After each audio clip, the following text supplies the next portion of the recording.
अब हम देख लेते हैं प्रश्नावली 9.3 के उन प्रश्नों को जिन प्रश्नों को हमने छोड़ दिया था।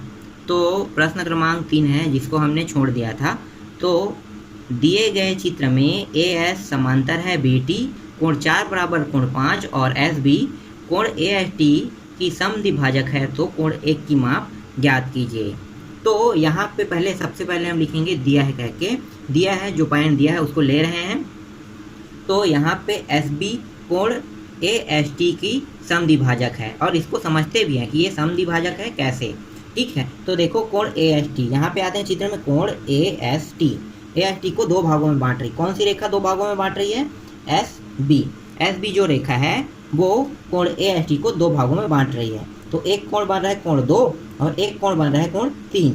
तो कोण 2 जितना होगा उतना ही कोण 3 होगा। तो यहाँ पे हम लिख रहे हैं कोण 2 बराबर कोण 3 और इसको दे देते हैं समीकरण 1। उसके बाद देखो ए एस समांतर है बी टी के, तो मतलब ये जो रेखा है जिस दिशा में जा रहा है ए एस उसी दिशा में बी टी रेखा जा रहा है। इसका कहने का मतलब है कि ये समांतर है। ठीक है, जैसे वो रेखा जाता है वैसे अगर उसी दिशा में जाए वो रेखा तो उसे समांतर रेखा कहते हैं।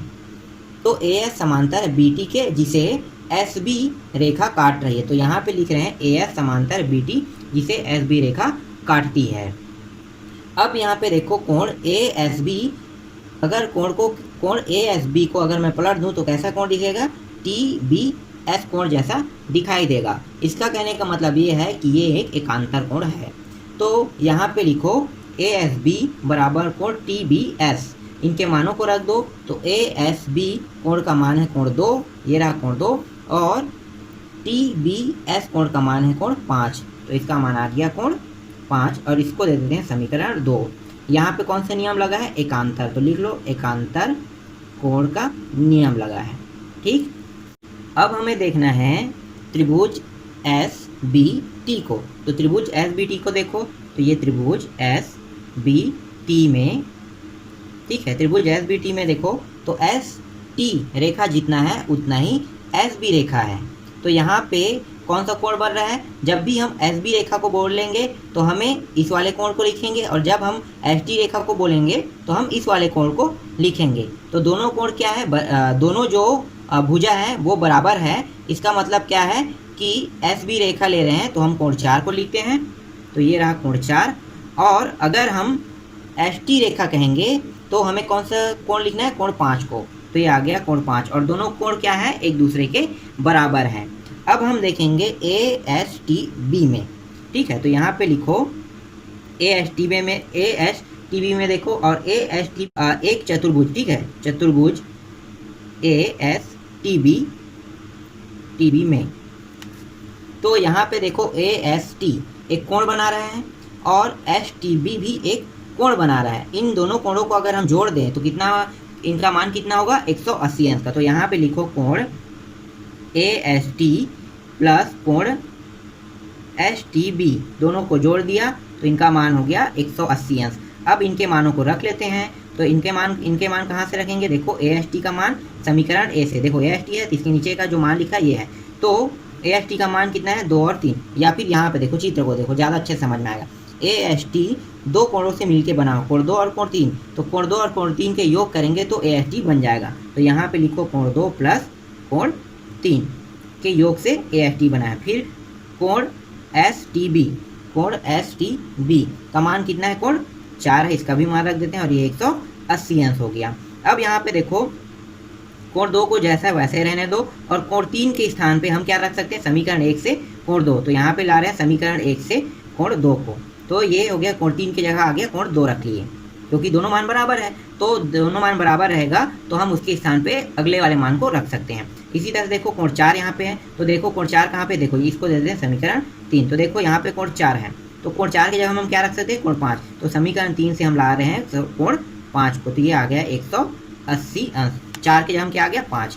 ठीक है, जोड़ दो इन दोनों कोणों को। इन दोनों कोणों को जोड़ेंगे, 2 कोण 2 हो जाएगा प्लस कोण 5 बराबर 180 अंश।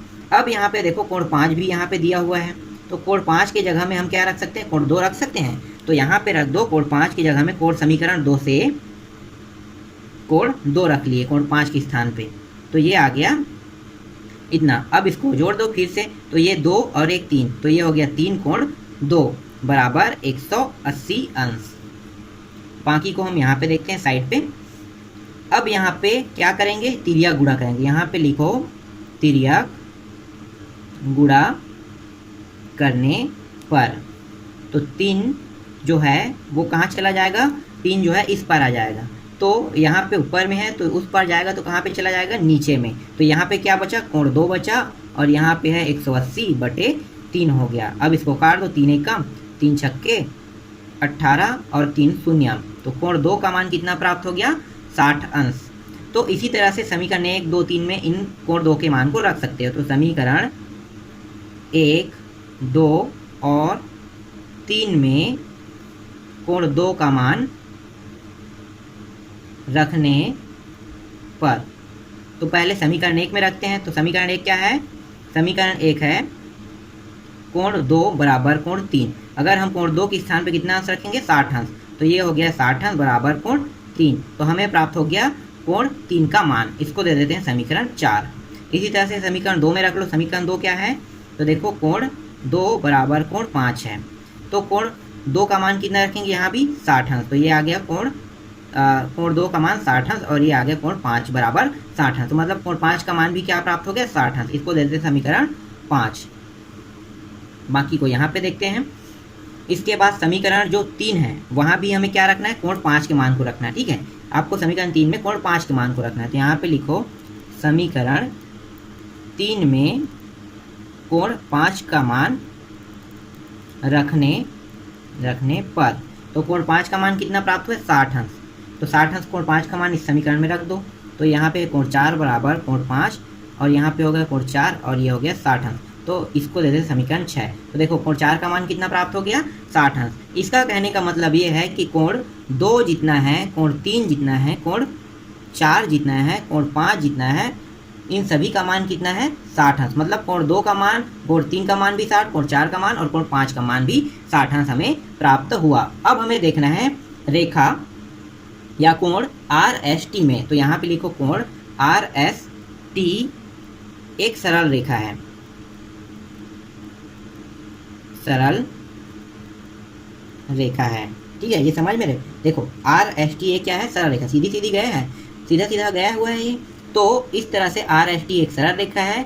इसमें देखो कोण 1, कोण 2 और कोण 3, 3 कोण बन रहे हैं। यहाँ पे देखो एक रेखा, यहाँ पे देखो, यहाँ पे ऊपर की ओर AS रेखा गया है, और एक यहाँ पे गया हुआ है बीच से SB रेखा। तो यहाँ पे कोण 1, कोण 2, कोण 3, 3 कोण बन रहे हैं। इन तीनों कोणों को जोड़ देंगे तो कितने अंश का मान बनेगा, 180 अंश का। तो कोण 1 प्लस कोण 2 प्लस कोण 3 बराबर 180 अंश का मान बनता है। अब जो बाकी है इन सभी के मान को कहाँ से रखेंगे, समीकरणों से ले लेते हैं। तो देखो कोण 2 के मान को कहाँ से लेंगे, तो कोण 2 का जो मान है वो यहाँ से रखेंगे, 60 अंश। ठीक है, और कोण 3 का मान हम कहाँ से लेंगे, तो कोण 3 देखो, ये देखो कोण 3 का मान समीकरण 4 से रखेंगे। तो इन कोणों के मान, कोण 2 और कोण 3 के मान को रखने पर